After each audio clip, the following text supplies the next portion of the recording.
Assalamualaikum teman-teman, selamat berjumpa lagi dengan saya Abdurrahman dan masih tetap di channel Abdurrahman ya. Dan masih tetap juga mengupas tentang seputaran asam lambung dan anxiety psikosomatis. Nah, di session kali ini saya akan menjelaskan tentang tips ya, bagaimana cara menghindari rasa cemas. Dan kalau misalkan untuk menangani rasa cemas sudah saya share di video-video sebelumnya. Makanya bagi teman-teman kalau misalkan yang sedang merasa cemas bagaimana cara menanganinya, tengok video-video saya yang sebelumnya, karena di video-video sebelumnya sudah saya share bagaimana cara menangani rasa cemas. Nah, di video session kali ini saya akan hanya menjelaskan atau membagi tips saja bagaimana cara menghindari rasa cemas gitu teman-teman ya, karena untuk ketika rasa cemas datang itu sangat tidak nyaman sekali. Makanya di sini ada beberapa tips supaya kalian itu agak terhindar lah dari rasa cemas gitu ya, karena rasa cemas itu banyak sekali pemicunya. Nah itu teman-teman ya. Nah sebelum videonya saya lanjutkan seperti biasa teman-teman ya, iklan dulu ya. Mohon videonya itu di subscribe dulu, karena untuk subscribe itu tidak memerlukan biaya, tidak memerlukan pendaftaran. Jadi subscribe itu adalah hal yang sangat mudah sekali bagi teman-teman lakukan ya. Jadi teman-teman itu cukup memijit saja tulisan yang warna merah, tulisan subscribe. Biar kenapa? Jujur ya, biar videonya itu cepat berkembang dengan baik. Dan kalau seandainya videonya itu berkembang dengan baik, sudah barang tentu itu akan menambah semangat tersendiri buat saya untuk terus menge-share tentang seputaran asam lambung dan anxiety psikosomatis terhadap kalian gitu teman-teman ya. Dan kemudian jangan lupa juga tekan juga tombol lonceng sama tombol like-nya ya, biar kalian itu dapat notifikasi atau pemberitahuan video saya yang terbaru, karena saya itu akan terus nge-share tentang seputaran asam lambung dan anxiety psikosomatis ini terhadap kalian, dengan tujuan semoga saja videonya itu menjadi wasilah atau jalan keluar bagi kalian yang sedang mengalami gangguan asam lambung dan anxiety psikosomatis hingga membaik ya, apalagi sampai sembuh total. Amin ya rabbal alamin. Minimal hanya memberikan motivasi saja, atau lebih minimalnya lagi hanya sekedar menemani kalian saja yang sedang merasakan efek tidak nyamannya dari gangguan asam lambung dan anxiety psikosomatis. Nah itu teman-teman ya. Nah kembali lagi ke topik utama teman-teman ya, bagaimana sih atau tipsnya cara menghindari rasa cemas gitu teman-teman ya. Sebetulnya sangat mudah sekali ya. Kalau seandainya kalian ingin menghindari rasa cemas itu ya kalian hindari juga pemicu-pemicunya teman-teman ya. Nah itu, dan pemicu-pemicunya itu sangat banyak sekali ya. Apapun yang membuat kita cemas ya hindari, sebetulnya gampang kan ya. Nah itu, tetapi karena orang yang terkena gangguan asam lambung dan anxiety psikosomatis itu suka bingung apa sih sebetulnya tipsnya, bagaimana caranya supaya menghindari rasa cemas gitu teman-teman ya. Nah, sepengalaman saya teman-teman ya, karena di sini saya ceritakan sesuai pengalaman saya. Nah, jadi saya itu bukan dokter, saya bukan ahli hipnoterapi, saya bukan ahli medis, saya bukan ahli penyakit dalam, tetapi saya itu hanya orang yang pernah mengalami gangguan asam lambung dan anxiety psikosomatis selang beberapa tahun sampai membaik ya, sampai sembuh total gitu teman-teman ya. Makanya di sini saya ceritakan sesuai pengalaman saya saja gitu teman-teman ya. Nah, tips yang pertama itu untuk menghindari rasa cemas, itu kalian harus menghindari tayangan-tayangan yang negatif teman-teman ya. Banyak sekali kan tayangan-tayangan negatif ya. Entah itu di HP, di YouTube ya, kemudian di TV. Itu banyak sekali ya tayangan-tayangan negatif ya. Tayangan-tayangan negatif yang untuk orang asam lambung. Contoh lah kayak gini ya. Itu tayangan-tayangan sinetron itu sebetulnya tidak negatif teman-teman ya, mungkin asik buat hiburan gitu teman-teman ya. Tetapi kalau misal ada adegan yang bisa memicu cemas kita, itu membuat kita nggak nyaman ya. Contoh lah kalau misalkan di tayangan itu, di sinetron itu ada adegan tentang kematian lah, atau misalkan orang kecelakaan. Nah itu bikin kita nggak nyaman ya. Nah itu teman-teman, makanya hindari saja hal seperti itu ya. Kemudian berita-berita bencana gitu ya di televisi itu, alangkah baiknya kalian hindari saja, karena ketika kalian melihat tayangan-tayangan yang tidak nyaman, itu pemikirannya itu langsung menuju ke arah kita gitu teman-teman ya. Waduh, jangan-jangan kita juga nanti, saya juga akan mengalami hal seperti itu.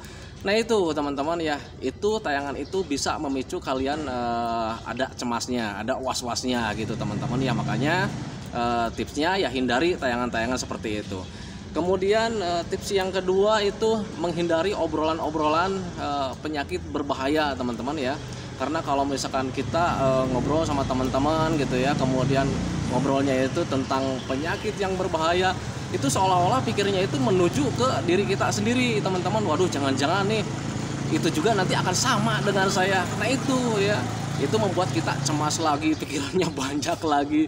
Nah itu teman-teman, makanya hindarilah obrolan-obrolan tentang penyakit yang berbahaya, karena memang gangguan asam lambung dan anxiety psikosomatis ini tidak berbahaya sama sekali, karena memang tidak berbahaya sama sekali teman-teman. Makanya ketika kalian ngobrol tentang penyakit yang berbahaya, nanti pemikiran kalian malah tambah ngaco, makanya hindari saja gitu. Itu membuat kita nggak nyaman, sepengalaman saya teman-teman ya, memang seperti itu.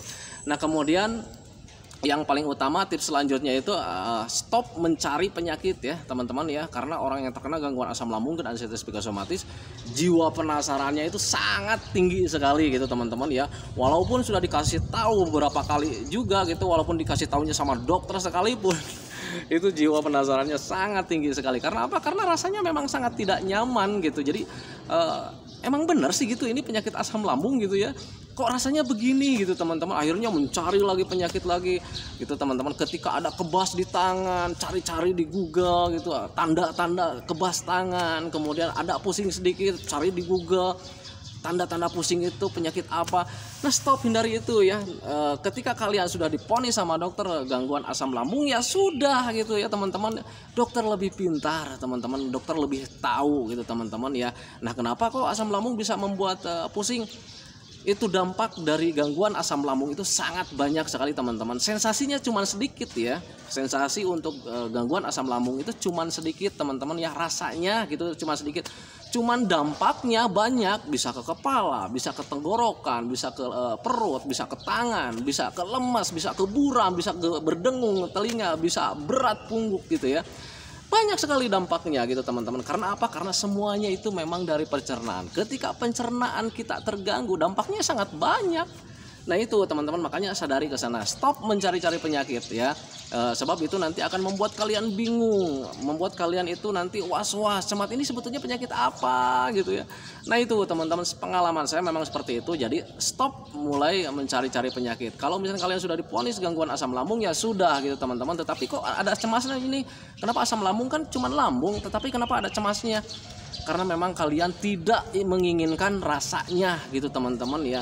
Gangguan asam lambung ketika di awal-awal itu seperti mau ya, seperti mau pingsan gitu. Sementara hal seperti itu kalian tidak inginkan teman-teman. Padahal itu bukannya mau bukannya mau pingsan teman-teman, itu gula darah sedang turun karena lambungnya sedang terganggu. Akhirnya seluruh tubuh itu bekerjanya tidak maksimal gitu teman-teman. Sadarilah ke sana gitu. Jadi stop berpikir tentang atau mencari-cari tentang penyakit yang lain. Kalau misalkan sudah divonis gangguan asam lambung, ya sudah gitu teman-teman, lakukan saja penanganannya. Penanganannya seperti apa? Penanganan untuk asam lambung itu memang sedikit teman-teman ya, tetapi untuk menangani dampak itu sangat banyak karena beragam-ragam. Contoh kalau misalnya kelayangan, itu dampak dari gangguan asam lambung teman-teman. Cara menanganinya seperti apa? Penuhi saja gizinya. Nah itu teman-teman ya, karena memang kalau seandainya kita kekurangan gizi, metabolisme tubuh kita itu menurun. Tetapi kenapa kita bisa kekurangan gizi sih saat terkena asam lambung? Ya asam lambungnya sedang tidak normal teman-teman ya. Jadi menyerap energinya itu ya tidak sempurna. Nah itu teman-teman, akhirnya ya kekurangan semuanya gitu teman-teman ya. Nah kemudian kelayangan bisa juga karena aliran darah kurang lancar gitu, olahraga saja. Nah berpikirnya ke sana ya. Jangan pernah mencari-cari penyakit yang lain gitu teman-teman ya. Nah kemudian tips yang selanjutnya itu stop menyamakan penyakit orang lain teman-teman ya. Karena orang yang terkena gangguan asam lambung dan anxiety psikosomatis selalu menyamakan. Kenapa saya bisa tahu seperti itu? Karena saya juga dulu mengalami seperti itu teman-teman ya. Ketika ada orang meninggal teman-teman, aduh ini jangan-jangan sama nih kayaknya penyakitnya dengan saya gitu ya. Waduh ini jangan-jangan saya juga nanti akan meninggal. Nah itu pemikiran yang salah teman-teman ya. Orang lain meninggal itu bukan karena penyakit gangguan asam lambung ya teman-teman ya. Asam lambung itu tidak berbahaya, cuman rasanya memang seperti bahaya, padahal tidak teman-teman ya. Kenapa rasanya seperti bahaya? Karena hal itu rasanya asam lambung baru kita alami teman-teman, baru kita rasakan gitu teman-teman ya. Berbeda dengan gangguan yang lain yang sudah mulai kita tahu rasanya seperti apa, itu tidak membuat kita cemas. Karena apa? Karena kita sudah kenal dengan rasanya gitu teman-teman ya. Rasanya sakit kepala nut-nutan, tetapi kenapa sakit kepala nut-nutan itu tidak membuat cemas gitu dulu ya? Kenapa seperti itu? Karena kita sudah tahu ya, rasa dari sakit kepala memang seperti itu. Nah kenapa asam lambung itu membuat kita cemas, membuat kita khawatir? Karena rasanya baru kita alami teman-teman ya. Inilah rasanya gangguan asam lambung. Nah itu teman-teman ya. Nah kemudian itu ya, stop menyamakan tentang menyamakan tentang gangguan penyakit orang lain dengan kita ya. Penyakit kita itu cuman biasa teman-teman ya. Jadi bukan merupakan hal yang sangat besar, tetapi kenapa hal ini seperti besar, karena kitanya sedang sensitifnya salah berpikir, akhirnya semakin sensitif, akhirnya kita itu menjadi waspada diri kita itu ya teman-teman ya, baik dirinya, baik tubuhnya, baik badannya, semuanya menjadi serba waspada. Nah itu teman-teman ya, itu. Nah kemudian apa sih sebetulnya yang harus dilakukan ya ketika sudah menghindari tips-tipsnya itu, sudah menghindari tayangan-tayangan negatif, kemudian menghindari obrolan-obrolan penyakit, kemudian sudah stop menyamakan penyakit orang lain. Terus apa yang harus dilakukan? Cari tayangan-tayangan yang menyenangkan teman-teman. Itu di YouTube banyak sekali gitu ya teman-teman. Di YouTube itu channel-channel hiburan lah gitu ya teman-teman. Kenapa seperti itu? Yang pertama, kenapa harus mencari-cari hiburan, mencari tayangan-tayangan yang menyenangkan? Kenapa seperti itu? Yang pertama, itu bisa melatih pemikiran kita ke arah yang positif. Itu yang pertama. Yang kedua, menghindari pemikiran-pemikiran jelek teman-teman ya. Jadi kita itu tidak terfokus ke arah penyakit atau ke arah sensasi. Itu yang kedua. Kemudian yang ketiganya, bisa melatih mood ya, bisa melatih keinginan kita. Nanti kalau misalnya kalian menyaksikan tayangan-tayangan yang menyenangkan, nanti rasa keinginan kalian itu akan tumbuh ingin melakukan hal seperti itu. Nah itu teman-teman ya. Jadi sering-seringlah mencari hiburan. Nah kemudian ya sering bersosialisasi dengan orang lain gitu teman-teman ya. Karena orang yang terkena gangguan asam lambung dan anxiety psikosomatis, apalagi yang namanya anxiety-nya sedang tinggi-tingginya, itu malas sekali ketemu sama orang teman-teman ya. Lawan saja. Kalau misalnya kalian malas bersosialisasi dengan orang lain, ketika mau ngobrol itu ada ketakutan tersendiri, lawan saja. Itu hanya di mental saja. Ingat, kita bisa karena biasa gitu teman-teman. Kalau misalnya kalian toh tidak melakukan bersosialisasi dengan orang lain, nanti kalian tidak akan membaik. Orang yang terkena gangguan asam lambung dan anxiety psikosomatis sangat identik sekali dengan bersosialisasi dengan orang lain. Agak nggak nyaman, agak takut gitu teman-teman, takut sensasinya datang ya, itu yang pertama. Kemudian sering minder juga karena orang lain sehat, saya enggak. Nah seperti itu teman-teman ya. Makanya lakukan saja bersosialisasi dengan orang, karena kalau misalnya kalian akan menuruti hati nurani kalian yang tidak mau bertemu dengan orang lain, nanti ada menjadi fobia sosial kayak macam saya dulu itu. Saya ketika ketemu sama orang lain itu malu, ogah ketemu sama orang lain, kemudian minder gitu ya teman-teman. Jadi ketika mau melihat orang lain itu cuma ngintip aja di jendela. Nah itu yang salah gitu teman-teman ya, jangan ditiru ya, karena untuk fobia sosial itu sangat mengganggu sekali. Kenapa bisa mengganggu? Karena kita akan memulihkan gangguan asam lambung dan anxiety psikosomatis itu akan terhambat. Contohnya begini teman-teman ya, kalau misalnya kita mau berolahraga itu pasti otomatis keluar gitu. Nah ketika fobia sosialnya itu masih terganggu, itu nggak mau keluar. Karena apa? Karena takut ketemu sama orang lain. Nah itu teman-teman, makanya bersosialisasilah dengan orang lain, biasakan seperti itu. Ingat, kita bisa karena terbiasa. Nah itu teman-teman ya. Kemudian sering melakukan hobi yang menyenangkan teman-teman ya. Apapun hobi kalian, lakukan saja gitu ya, latih saja. Ingat dulu juga kan kalian itu selalu melakukan hobi, apa-apa hobi gitu teman-teman ya.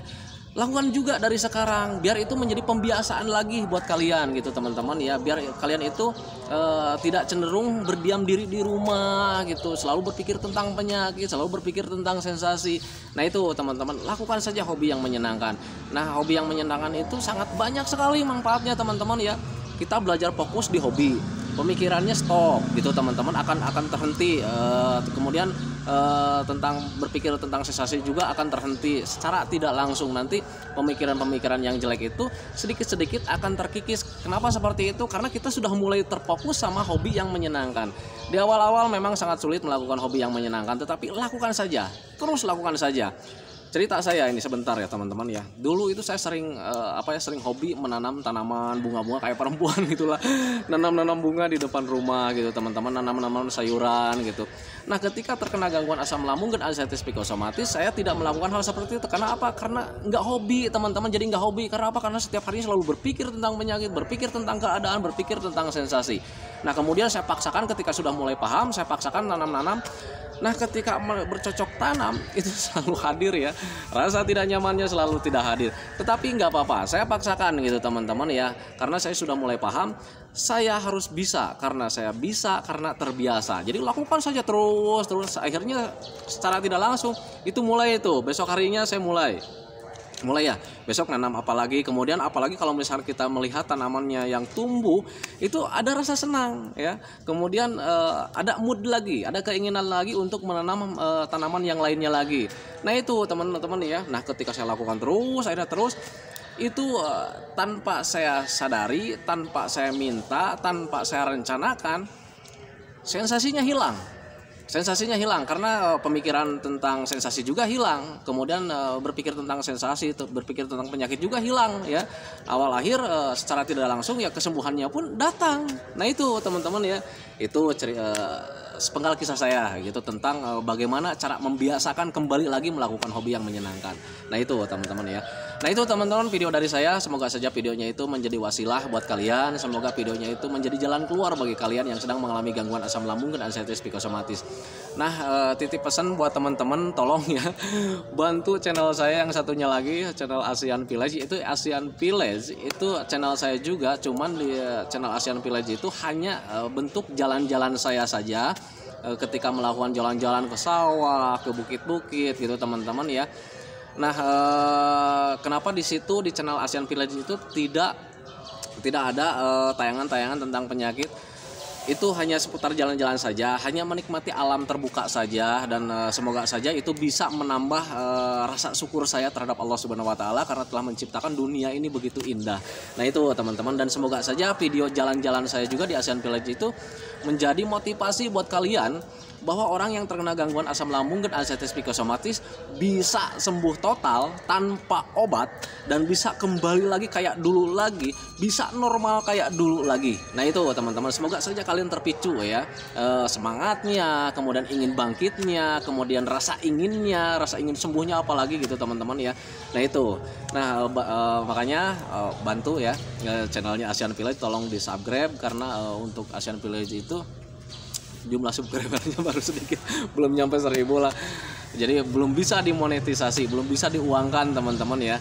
Nah itu, dan doakan saya juga agar saya itu masih tetap sehat, agar bisa tetap menemani kalian, dan doa saya juga semoga saja kalian itu menjadi lebih baik, menjadi lebih sehat lagi, kemudian kehidupan kalian yang dulu itu cepat normal lagi karena kehidupan yang dulu itu sangat dirindukan. Nah itu teman-teman ya, selamat berjumpa lagi di channel saya selanjutnya, masih tetap di seputaran asam lambung dan anxiety psikosomatis, dan masih tetap di channel Abdul Rahman. Hentikan videonya. Assalamualaikum warahmatullahi wabarakatuh.